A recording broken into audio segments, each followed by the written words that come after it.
This week on Q&A, our guest is Omar Wasow, the co-founder of Blackplanet.com. He's appeared as a technology analyst on a variety of television programs, including Oprah and Martha Stewart. Newsweek magazine has named him one of the 50 most influential people to watch in cyberspace. Omar Wasow, about 10 years ago, I was interviewing Frank McCourt at Stuyvesant High School. And after the interview was over, he said, "Where are you going next?" And I said, "I'm going uptown on the subway." And he said, "Well, come on, let's go. I'll buy you a subway ticket." I must have looked like I needed money. And we got on the subway and we're sitting there, and all of a sudden this charming woman comes up to him and says, "I'm Omar Wasow's mother."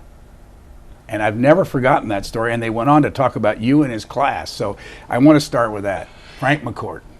I had the real privilege in high school, as you said, at Stuyvesant High School, of taking creative writing with Frank McCourt, and he made a big impression on me. He was a real character. He wrote one of my college recommendations, and you know, to this day, I think about things he said in that class. It was there are these stories of him sort of after teaching, going into bars and kind of being this very theatrical character. And that's very much what he was like as a teacher too, every day sort of telling stories and kind of engaging us in these unexpected ways. Can you remember something you specifically learned about writing or storytelling? Well, let me start with something that's like totally not about writing or storytelling. I remember he used to regularly say, "What is the capital city of Albania?" And for you know, the entire semester he'd say, "See, none of you pay any attention to me. I ask this question, you go home, you don't look this up, nobody cares about what I want." And then, you know, on the second to last day I went and I looked up what the capital city was. And, you know, to this day I know Tirana is the capital of Albania, and anytime I see any reference to Albania I think of him. And that's not, it doesn't really get at the heart of his teaching style, but it speaks to how he was always sort of, in a way, kind of jousting with the class and teasing us.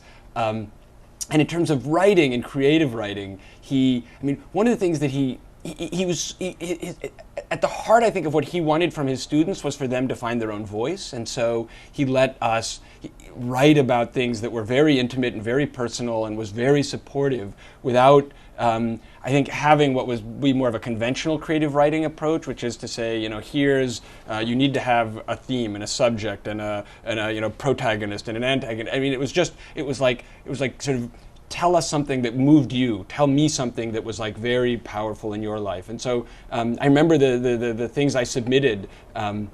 And again, he was a very encouraging and supportive teacher. So it was a real privilege to have him. Let's go to the other side of that meeting on that subway train, your mother. Yeah. When you read your background, you come from a German Jewish father and an African American mother. Tell us about that. Well, I interviewed a lot of parents and picked very carefully, and these two seemed like they were high potential. And for me, my parents are like anybody, just the folks I grew up with, and so there's nothing particularly unusual about their backgrounds. But what has been a real privilege, I guess in a way, what's less significant in some ways than sort of the particular kind of race or religion is the sense of being a child of the civil rights movement, of being somebody born in the wake of this sort of great transformation in America, and their union, which was when they got married in 1968. Now, 41. Next month it'll be 41 years. I guess what's powerful for me is that it's sort of, I feel like I'm a part of a piece of history and have this real kind of almost mandate or obligation or debt to kind of live up to the ideals of my mother, of my father, of my grandparents, who I see in a way as kind of, freedom fighters. My grandfather had to, flee Germany, as did my grandmother, and they undertook great risks to help themselves and help family members. My grandparents on my mother's side, growing up in Texas and later in Washington State and Seattle, integrated neighborhoods, underwent all sorts of discrimination and I feel like I sort of carry this mantle of needing to kind of carry that fight forward. And so So that's, I think, the most powerful part of what their union kind of symbolically means to me. What's your father doing today? So my father was a professor for decades and is now sort of in semi-retirement. So he's an economist and he still does some work with aid projects, but basically spends a lot of time playing solitaire on the computer and traveling in Mexico. And my mom has been an early childhood educator working with sort of 4, 5, and 6-year-olds, and then went on to teach teachers, and then went on to become a dean, and has been working for many years in a bilingual school in DC, helping to grow its sort of program. And she's about to retire too, and so my dad's very excited because he'll have a travel partner. We've seen you along the way in many different settings, including the fact you used to have dreadlocks and weighed more. But we'll go back to some of that. But let's jump way ahead to today. What are you doing today? So my primary life right now is as a graduate student. I do some consulting, sort of in my going back to the kind of .com world I used to work in. But I'm pursuing a PhD at Harvard University in a joint African and African American Studies and Political Science program. So we'll graduate hopefully in a year and a half with a PhD in African American Studies and have a significant body of training in statistics and in political science. Why did you want to do that?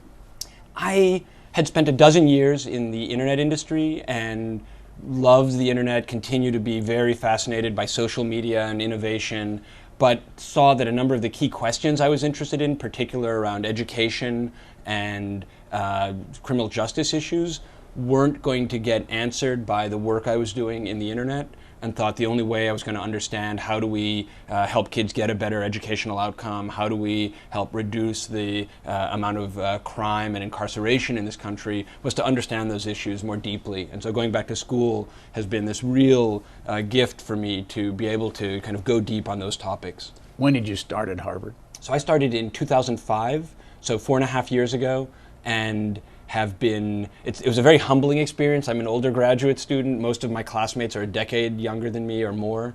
And I'm required to take some statistics classes, and I haven't done, these are kids who have been doing calculus up until, a year ago, and I hadn't done it in 20 years. And so it was definitely, there were definitely moments, particularly in the first semester, where I thought, if I just kind of leave now, my parents will still love me, it's going to be okay.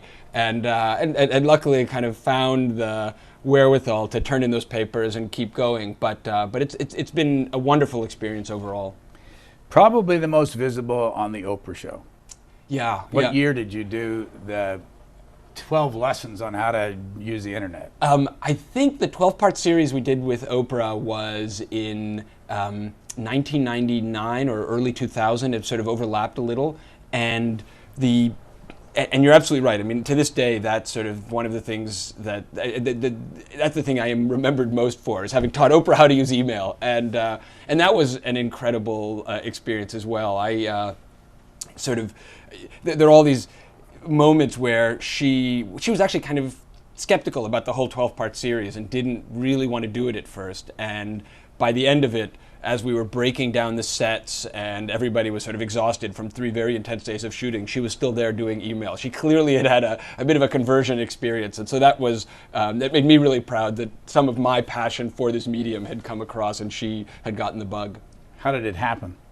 I had been doing television reporting around technology issues on MSNBC and the local NBC affiliate in New York, WNBC, and sort of as an on-air gadget guru had shown up on the radar of the staff at Harpo, at her production company. So got asked to audition for this 12-part series. Was originally just going to have a kind of bit role in the whole 12-part show. Oprah took a bit of a shining to me, and they ended up including me in almost all of the episodes.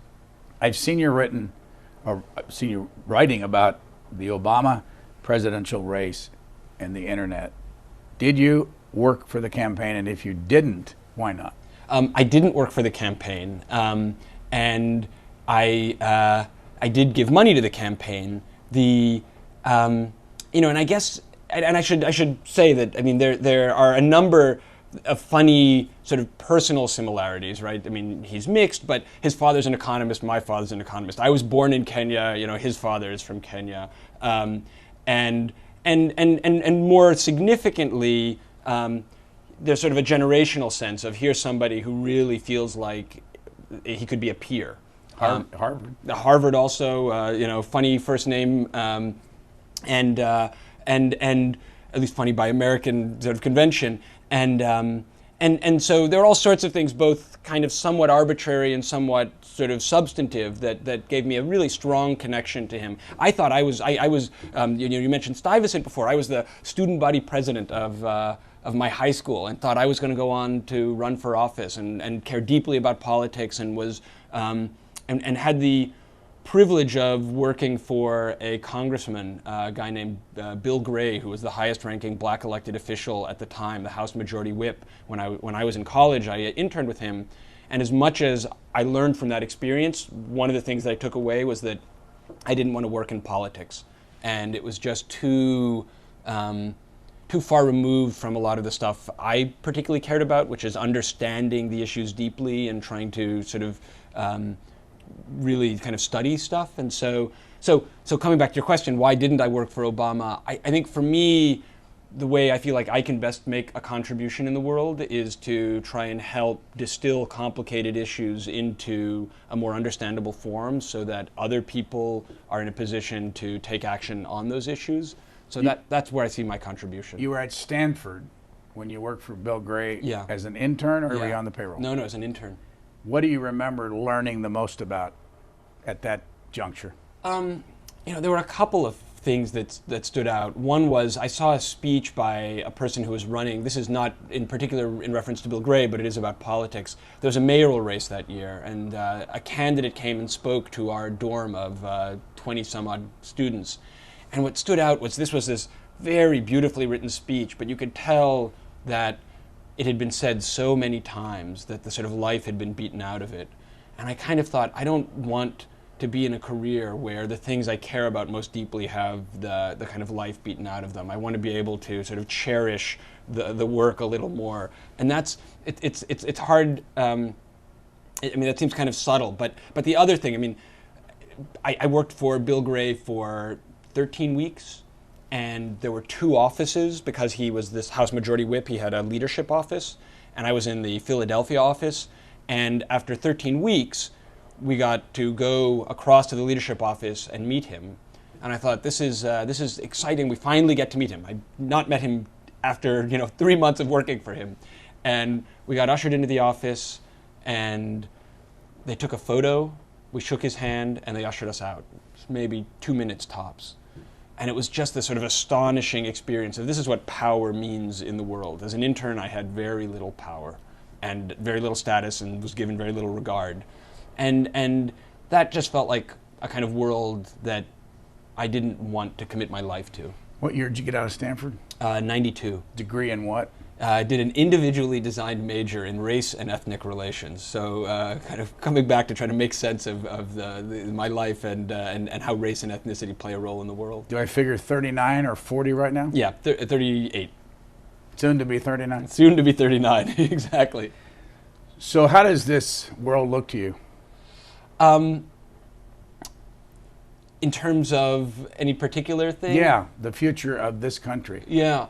One of the things that is most exciting to me about the Obama victory is that historically, when there have been major successes as it relates to kind of racial equality, they've happened in very strange political times, right? So you're talking about the Civil War and abolition of slavery and the civil rights movement, which in a way has some of its biggest victories in the wake of the assassination of John F. Kennedy. And so it's not normal politics, it's sort of very strange politics. And what's very encouraging to me about what's happened in the last few years is that Obama built a winning political majority. And it wasn't, he didn't win because there was a third-party candidate. He didn't win because there was any kind of freak thing. It was a very kind of broad coalition that came together. And I even, as much as I was enthusiastic about his candidacy, was very skeptical of his ability to win because I doubted the capacity of this country to kind of make that kind of coalition. And so I think one thing that gives me great optimism about the direction the country is going is that there is clear proof that people are willing to, in a very significant way, build multiracial coalitions as a function of normal politics. It doesn't have to be something that follows from something extreme like an assassination or like a war. Politicians, depending on what side you're on, are looking at the future saying, my grandchildren won't have any of this because we are in deep financial trouble. How does somebody your age look at it? Yeah, I at the same time that I'm enthusiastic about the kind of coalition building that happened, I'm very nervous about the growth in the federal government. I come out of having been an entrepreneur for a dozen years, of having great enthusiasm for the power of markets and small business people to really kind of reinvent the future. And I look at a sort of mass, between two wars, enormous federal debt, all sorts of new commitments at the federal level. I get very nervous about the future of this country as it relates to, having a sustainable society that we've sort of come to expect lots of sort of benefits and none of the costs, and that's obviously not sustainable given the debt. I also have great optimism, though, about some of the kind of reform movements that happen, whether it's on the side of trying to sort of, I think one of the things that I hope, in my mind, there is this huge majority in the middle that is sort of socially liberal and fiscally conservative, and that if that kind of voting center is able to exert more influence, then that will work as a check on, I think, some of the kind of social conservative extremism around demonizing gays and lesbians, and at the same time work as a check to the kind of massive expansion of government, which I think is also a check on kind of liberty and freedom. A couple of years ago, something called Blackplanet.com sold for, I guess, $38 million. Yeah. So does that make you a rich man? It doesn't make me a rich man. I by the time we sold it, my share of the company was relatively modest. So I'm very happy it sold. I'm very happy that it's got an owner who is really committed to growing it and taking it to a new level. Kathy Hughes in Washington? Exactly. The Radio One Corporation, which now has a sort of internet division called Interactive One, acquired it. And so glad that it had a happy ending. It's still getting about 5 million visitors a month, so it's going very strong. Why did you leave? It comes back to the question you asked earlier. I had been working in social media and kind of social networking for nearly a dozen years, and a lot of the questions that really interested me about business, about opportunities, to kind of figure out how does entrepreneurship change the world, which was really kind of at heart what I was interested in. How does technology change the world? Were less pressing to me, and I really became focused on why is there a black-white achievement gap in schools? Why is there, have we seen an 8-fold increase in incarceration in this country in the last 40 years? And so going back to school was a way to ask new questions. And that's in a way, business was one set of questions and now school is another. The Brooklyn Charter School. Yeah. Why did you get involved in that, and what year did you get involved, and is it still there? So I mentioned I'm the child of sort of two educators. Almost everybody in my family is a teacher. And when I went into business, my grandfather turned to me and he said, "What? You don't need a high school diploma to go into business. What are you doing?" And it's like I had violated the kind of the family, business. And I love, I continue to love entrepreneurship, but I think starting a charter school, being involved in the charter school movement, the school choice movement more broadly, has been a kind of penance to the educators in my family that like I'm still connected to this family trade of education. And what was wonderful about charter schools was it was a way to marry my love of innovation and entrepreneurship with the world of education. How'd you do it? So started initially being involved with a group that was lobbying for a charter bill in New York State. We didn't have one. That got passed, I think, in '97, and then I applied with a small group of friends to start a charter school once it was possible to do that. Got rejected twice. The third go round, which was I believe in 2000, we got approved, which was thrilling. But then even that, we took what's called a planning year, where we were going to take an extra year to kind of make sure we got the foundation right. September 11th happened, and in 2001, and there were suggestions that they should freeze all new charters because of budget constraints, and so it was sort of a long, circuitous road. We finally opened in 2002 as a kindergarten through fourth grade charter school. We partnered with an organization called National Heritage Academies. They run a network of now, I think, 55 charter schools around the country. And so that allowed us as a nonprofit board to bring in real experts who've done it a lot. And it was very much a partnership. And so that was, so I was the founding president of the board, and we started the school. And people used to talk about some of the big challenges with the charter school are it's really hard to get a good principal, it's really hard to get a good school. And a few weeks in, we'd gotten a building, we'd gotten a principal. I was like, what is everybody talking about? This is so hard. And then our principal withdrew, and the building fell through. And so we went through a couple of spaces, a couple of principals. I mean, it's been a real roller coaster ride.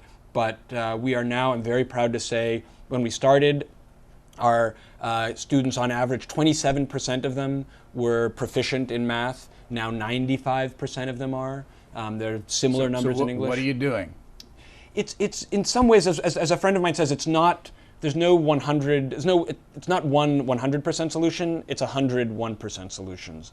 It's having an orderly environment for the kids. It's having a lot of time on task. It's making a significant investment in teacher training. It's making sure that when anybody is not sort of part of sharing, and anyone on the team doesn't share the mission of we are going to set very high standards and make our kids work hard towards them, but also give them a lot of support, that those folks aren't, if you don't support that vision, you're not going to be on board for long. How many teachers?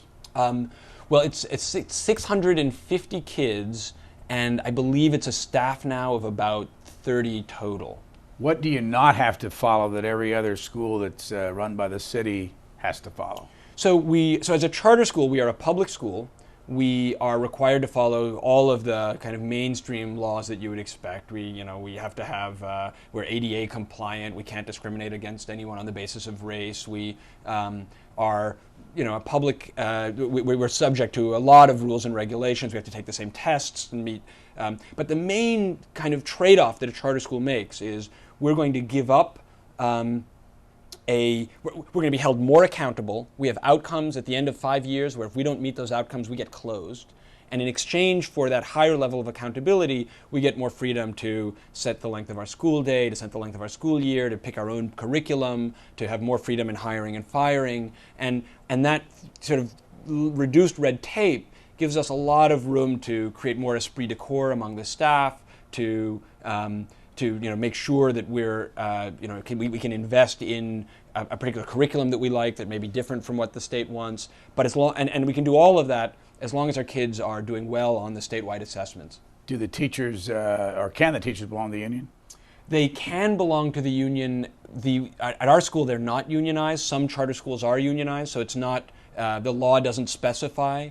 We are required to have a certain percentage.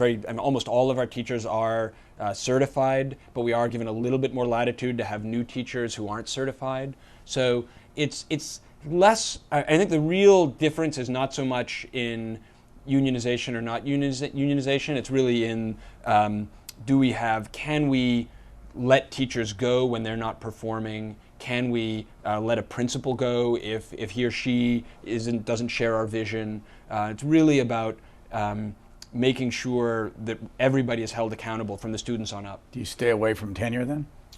There's not a formal tenure policy in our school. It's like most jobs. It's if you do your job well, you are going to be encouraged to come back. We really want you. And if you don't do your job well, that's not serving the kids. That's not serving the parents or public education. Go back to your experience with the internet. Tell us what a day is like for you and the internet. When do you first get on it?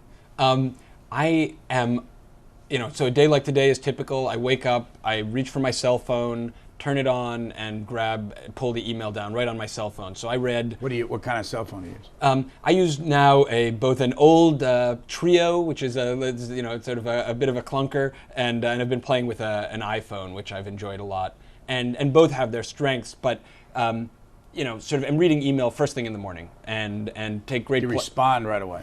Not always. Typically, I will, unless it's something really mission critical, I will just kind of see what's come in and wait till I get to my laptop to respond. Where is your laptop? Laptop is in the living room, and it's also sort of. I've obviously got a wireless network, and so am checking the news and then responding to email often before I brush my teeth or have breakfast, and it can go often an hour or two at the computer before I get up and kind of deal with the rest of the day. So what's likely to be happening in your world that you have to get on the computer? So I lead a funny life. I mentioned before that my primary job is getting a PhD, but I still do some consulting with my old company, Blackplanet. I still am doing some media work, this as an example, but also the Today Show, Oprah, and so occasionally I'll have a bunch of emails that are urgent around kind of producing a segment, or I do a lot of public speaking, and am sort of grateful for these opportunities to go and speak to like library associations, and so there may be logistics there. Do you make part of your living from speaking? Yeah, I do make part of my living from speaking. And who pays? Who are the people in this country that would pay to hear you speak, and about what? Yeah, it's a little crazy, right? That anybody should pay. I didn't say that. Well, I guess right. I think I find it kind of remarkable. The folks. I mentioned library associations before, and they're a good example of groups that are looking for somebody who has both experience with the internet and experience with social media, and can kind of talk about how are things like Google, how are the internet transforming our businesses, transforming our industries. So it's a lot of either professional associations or industry associations that are curious about the way the internet is transforming their work. Specifically, when you're up early in the morning, where do you go for your news? I'm a New York Times junkie, so I am. That's almost always the first place I look. I'm also fond of news.google. I have a bunch of keywords that I've set up there so that I can kind of track various alerts, people I want to kind of keep track of, or different sorts of companies and trends. A couple of other sites I'm very fond of are Talking Points Memo. My advisor, Skip Gates, has a site, The Root, which is a great news site and opinion site covering African American issues. That's owned by the Post. That's owned by the Washington Post, yes. And I should say I do some work for them too. And so I follow them partly for personal and partly for professional reasons. And then sort of more broadly, I'm kind of scanning lots of different news sites throughout the day, not with any particular kind of structure, but Huffington Post, sometimes looking at blogs that by professors and others that I like.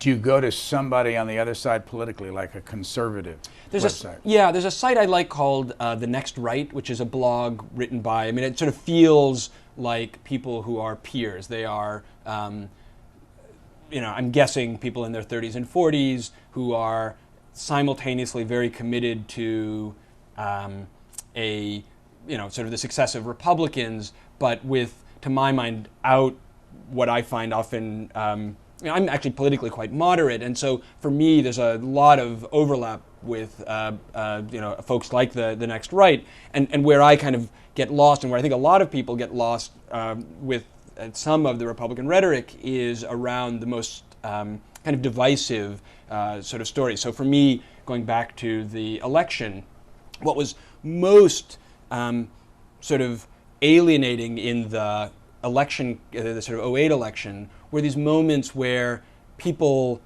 Palin in particular was talking about real Americans, right? And I think of myself, born in Kenya, right? A name that may not show up a lot in Alaska, and I wonder, is she talking about sort of denying me my American citizenship?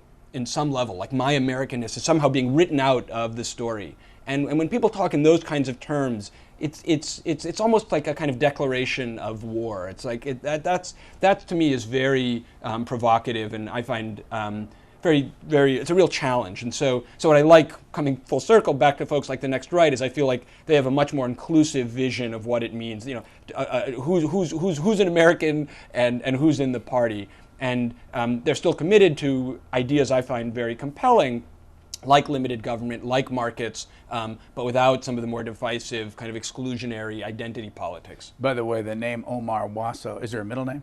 Thomas, yeah. Explain how that came about. So I was born in Kenya, as I mentioned. My parents had a lot of friends who were Muslim, and they had sort of encountered the name Omar when they were in Nairobi. And they also saw that it was a name that showed up all over the world. And so they liked that it was kind of international and that it had some kind of local appeal in Kenya. My uncle, I have literally an Uncle Tom, and so he's Thomas Wasow, and so Thomas was a sort of a bit of an homage to him. And Wasow is actually even a bit of a bit confusing too. My grandfather was adopted by Wasow, and so he, that is to say, my father's father, was born with the name Kleinheibst and adopted by Wasow, and so Wasow is an adoptive name. Back to the internet, social media you mentioned. What kind of a social media world, again, do you live in?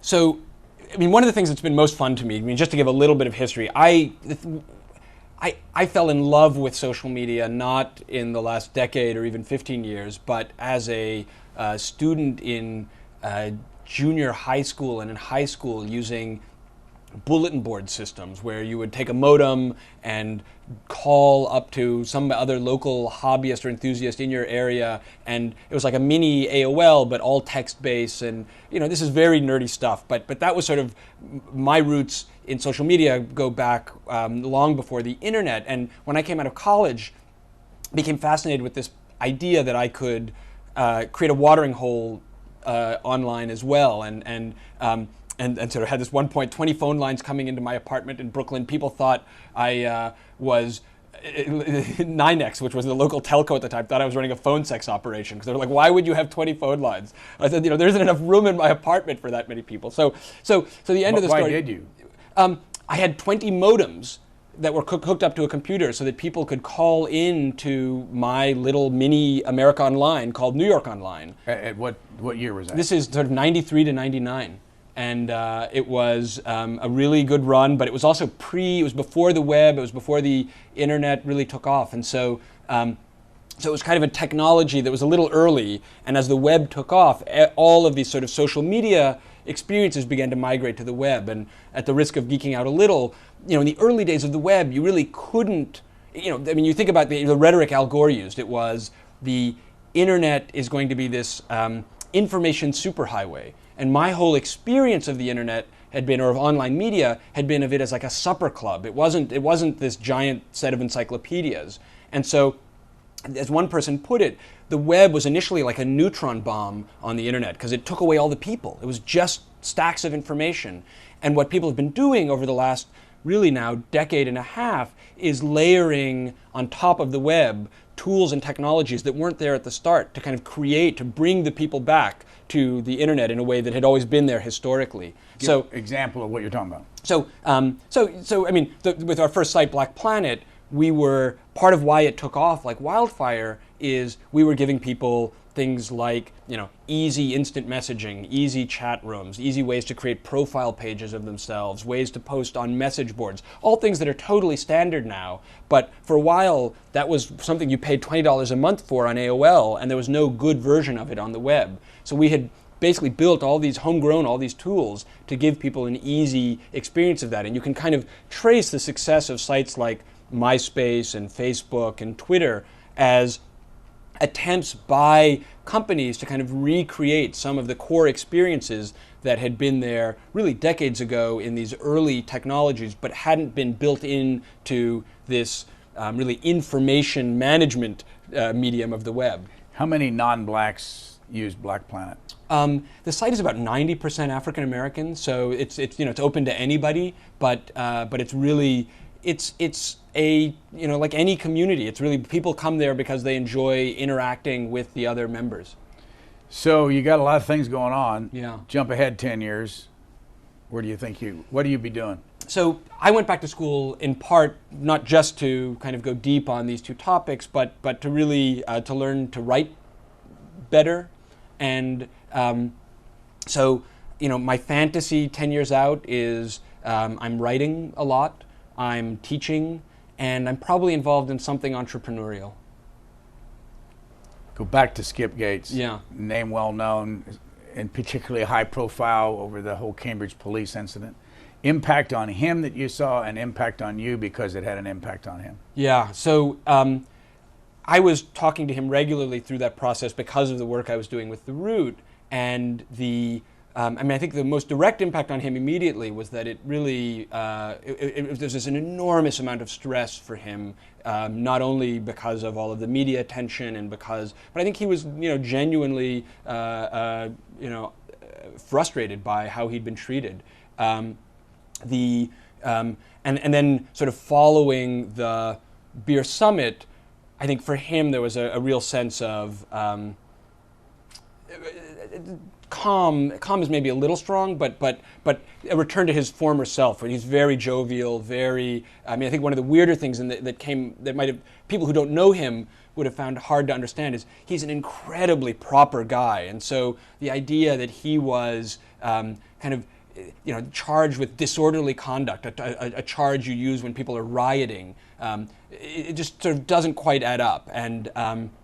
So that's kind of, I saw him go from being sort of quite unsettled to quite, returning to his very kind of relaxed and sort of lively self. And then in an interesting kind of way, even though he's been an incredible supporter of mine in the academy, his work has primarily been on literature, and mine is interested in criminal justice issues. And suddenly, in a purely selfish way, I'm thrilled that he has this deep interest now in criminal justice issues. And not that he didn't have it before, but it wasn't central to his work. What's your dissertation?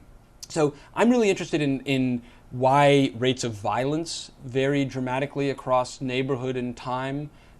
What we see is that you can have two neighborhoods right next to each other. One will have a much higher homicide rate than another. And the reason I'm focused on that is not so much that I'm particularly interested in homicide, but interested in crime more broadly and its effect on society and its effect on race relations.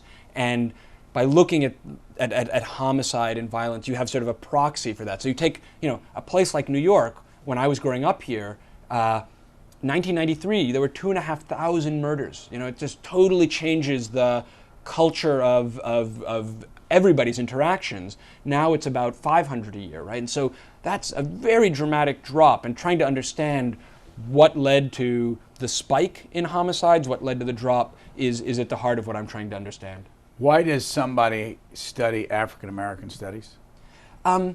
So a very good question. I think what you're seeing broadly in the academy is that there's this real commitment to interdisciplinary work, that people are blending different fields. And what's nice about having disciplines like American studies, in this case, history of science, there are lots of different things that sort of cut across disciplines, is that it allows people to blend methods in a way that can still help sort of answer important questions. So for me, race was a kind of central organizing force in a lot of the questions I was asking, right? I'm not just interested in education abstractly, I'm interested in the black-white test score gap. I'm not just interested in criminal justice questions broadly. I'm interested in why do we see such a disparate impact on African Americans of the criminal justice system. So for me, I was interested in multiple methods, using statistics, using political science, using history to understand these questions, but organized around a common theme of African American, sort of this kind of race in America and race in politics. And so you can think of any interdisciplinary field, African American studies among them, as a kind of new attempt in the academy to allow people to mix methods around common topics. By the way, how does someone studying African American studies get a National Science Foundation grant? So the National Science Foundation was I was lucky to get, or privileged to get, a fellowship. They have a graduate research fellowship, and they basically support social science. So they're looking to support political scientists, economists, sociologists who are doing work that they think can contribute to both the kind of scientific foundation of this country and to sort of solving important social problems. And so I am trained as a political scientist and have a master's now in political and in government is what they call it at Harvard. And so it's as a political scientist that I was granted the National Science Foundation Research Fellowship. But I think what you're seeing is, and again, this is a little bit nerdy, but there's sort of this blending to some degree of the social sciences. There are tools that economists use that come from sociology. There are tools that political scientists use that come from statistics, and that kind of blending means that people will use different tools based on the question they're asking, and it's less, the disciplinary kind of boundaries are blurring a lot. What do you see when you're inside the African American community about Barack Obama as president? What impact is it having maybe that white folks wouldn't see? Well, there's one, I've had this conversation multiple times with friends where, this is sort of a silly example, but a good friend of mine has been trying to lose weight for years. And he he relayed to me after the election, he said, you know what, like, I can, be more disciplined about my eating if we can have a black president. And I think there is a kind of broad sense that this country has shown it's capable of greatness in a way that we didn't expect, those of us who are kind of in the black community, and that sort of imposes maybe a kind of, we can raise the bar for ourselves as well. So that's one, again, sort of in a lot of different ways I've had that conversation with friends. I think it's also forced a certain kind of hard conversation intergenerationally, right? That there were a lot of older African Americans who were either skeptical of who is this young upstart, or I just had one of my oldest family friends was telling me she didn't want to vote for Barack Obama because she was worried he was going to get assassinated. And for a younger generation, that's sort of an unacceptably cautious and unacceptably it's not conservative, but it's almost it's too cautious, and at the same time, where it's coming from is a place of deep love. But it's sort of, she saw Martin Luther King killed, she saw John F. Kennedy assassinated. She didn't want to participate in that happening to Obama, and then I think there's a kind of a broader intergenerational conversation that he is really forcing, which is what is the agenda for the black community more broadly. There's been this kind of gap in the wake of the civil rights movement. And I guess in some ways you asked earlier, like, what am I trying to research? And really, in some ways, the biggest question I'm trying to understand is what happened to the civil rights movement? What happened to a kind of the black freedom struggle in this country? Because it kind of dissipated in the 70s and 80s and 90s. And I think what's interesting about Obama's election is it takes a lot of those questions back to the forefront.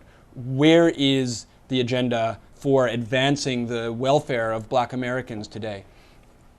Anybody that saw you in 1996 on MSNBC saw the dreadlocks. Yeah.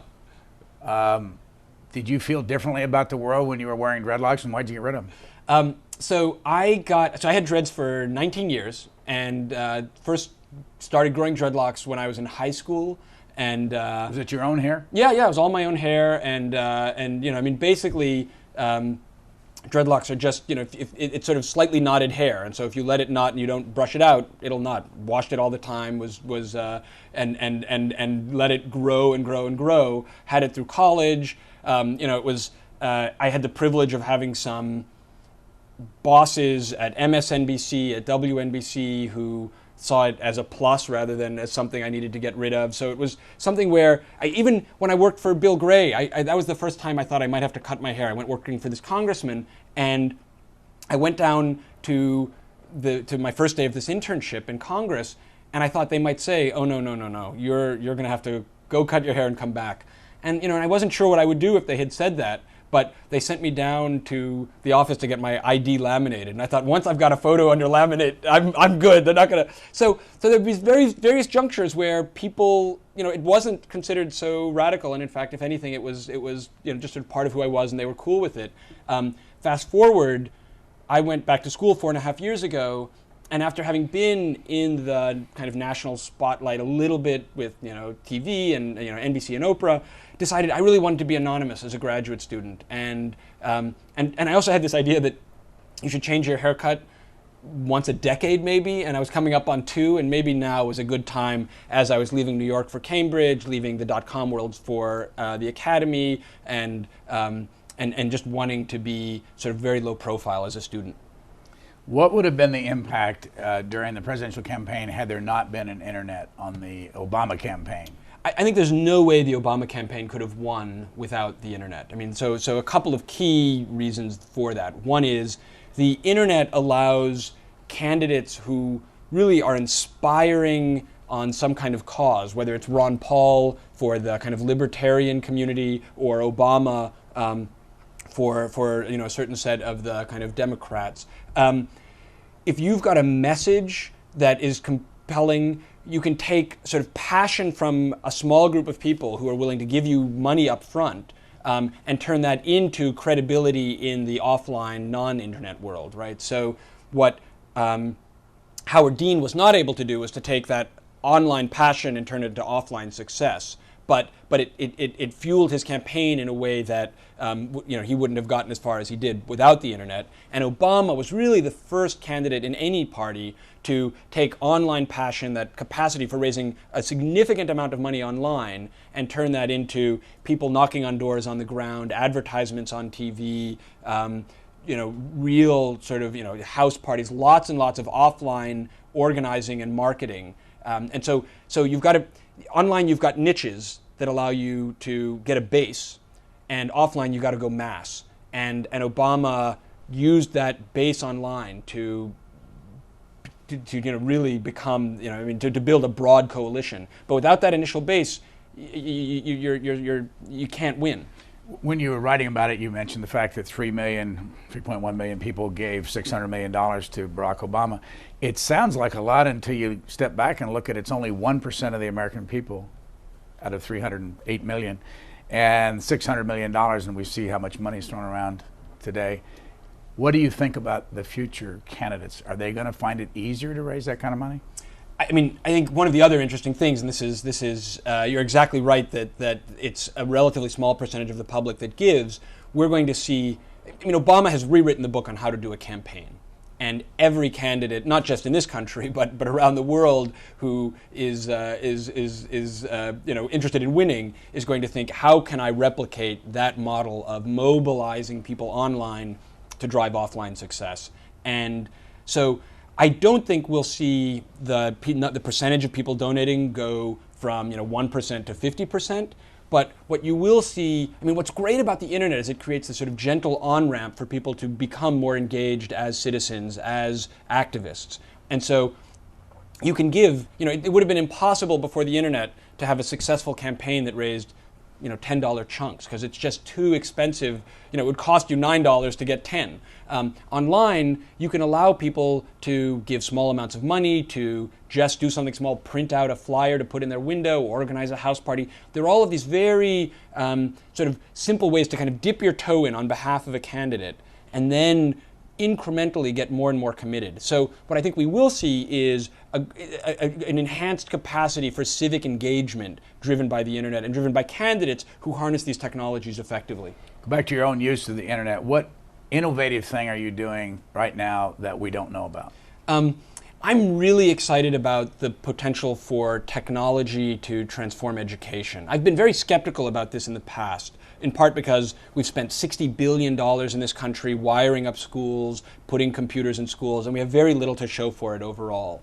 And what I've seen in the last couple of years that's really changed my thinking about the role of technology, particularly in K-12 education, is there are a few companies, like there's one called Carnegie Learning, based out of, it's sort of spun out of Carnegie Mellon, where they've developed tutoring software that does a really good job of helping students understand algebra, understand really sort of difficult math in a way that's self-paced, it's adaptive, which means it's kind of personalized. It helps you understand the specific things you're having difficulty with. And it's also, for me, I think the most powerful force in education is a fear of avoiding humiliation.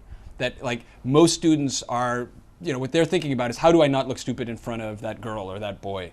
And what's powerful about being able to do kind of tutoring in front of a computer is if it's self-directed, there's none of that fear of humiliation in front of your peers. So I'm in the early stages of working with some friends on figuring out how can we do more to help get high quality educational software out to a very large audience of people, who, particularly the poorest members of our society and others who may not have access to high quality teaching.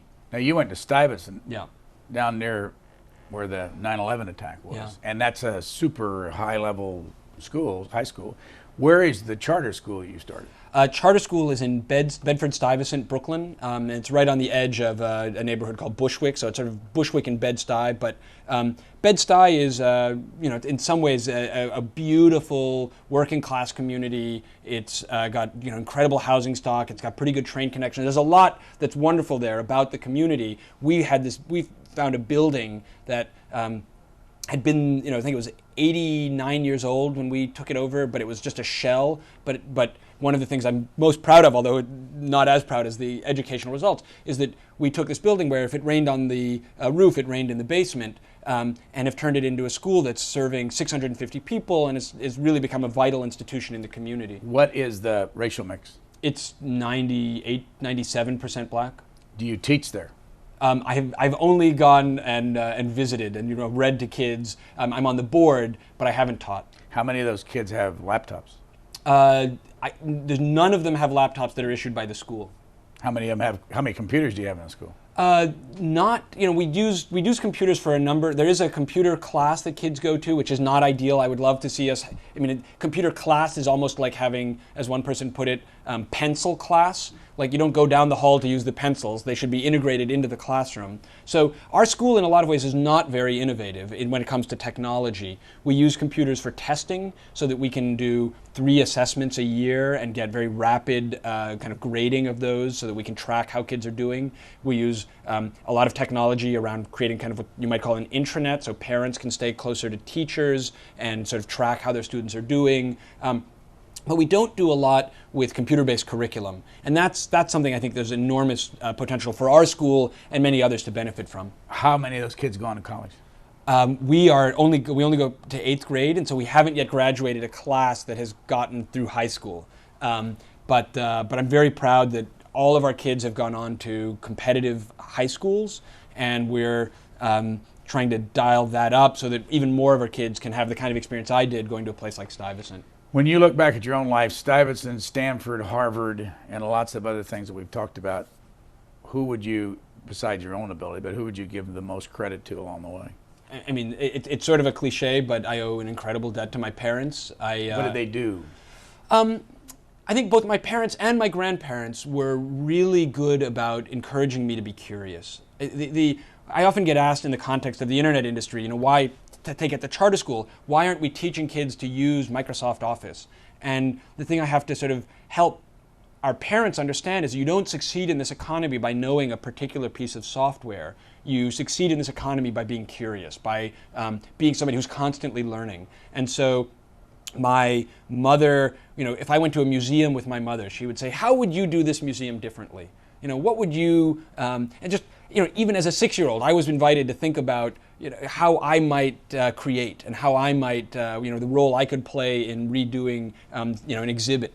And so there was just, my grandparents were my grandfather who, he wasn't a geek himself, but he always was very good about getting me little electronic gadgets that often had an educational component to them. So I was practicing my times tables on a little sort of toy calculator.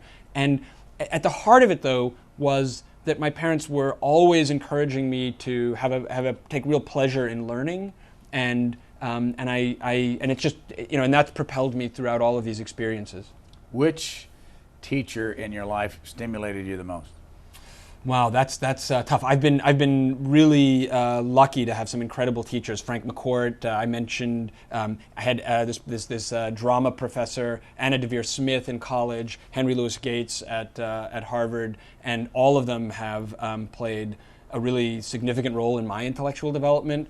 I had a computer teacher in 6th grade who let me beg my way out of wood shop, which is what I was assigned to, and into computer shop is what it was called then. And I feel an incredible debt to him because that was one of the first places where I really got to learn to program. But again, even there, my parents saw that I loved programming, and they didn't get me an Atari game machine. They got me this this sort of toy computer called a VIC-20. I mean, it's a thing, you wouldn't use it as a doorstop now. And I plugged that into a TV. I had a magazine subscription with programs that I could type in, and they basically gave me this perfect size sandbox to learn to program with. In today's social media, the most important, whatever, Facebook, tweeting, YouTube, all that, what's the most important, do you think, as you look to the future? What's going to get bigger? Facebook is far and away the I think, most powerful thing going on right now in social media. It's in some ways got less buzz than, say, Twitter right now, but there are 300 million people using Facebook regularly. Are you on it? I am. I am a heavy user of Facebook. And what Facebook has done, which almost none of the prior sites, and by prior sites I mean there was a site called Friendster, there was a site called 6 Degrees. What Facebook has figured out, which none of those sites quite nailed, was how to offer something that was useful day in, day out. I mean, there was a kind of phenomenon with social networking sites, was that they were a bit like a gym membership. People would join, they would be really excited at first, and then their use would taper off. And Facebook really, first among all of these sites, has figured out how to make it useful in a sustained way. Last question, when will we call you Dr. Omar Wasow? I think my father will be Dr. Wasow probably for the long haul, but I've got about a year and a half now, and so I'm looking forward to claiming my doctorate at the end of in the spring semester of 2011. Thanks a lot for joining us. Thank you for having me.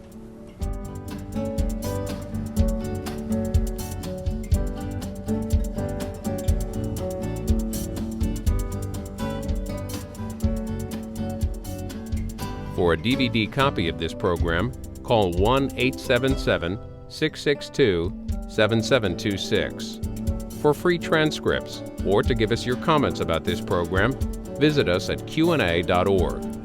Q&A programs are also available as C-SPAN podcasts.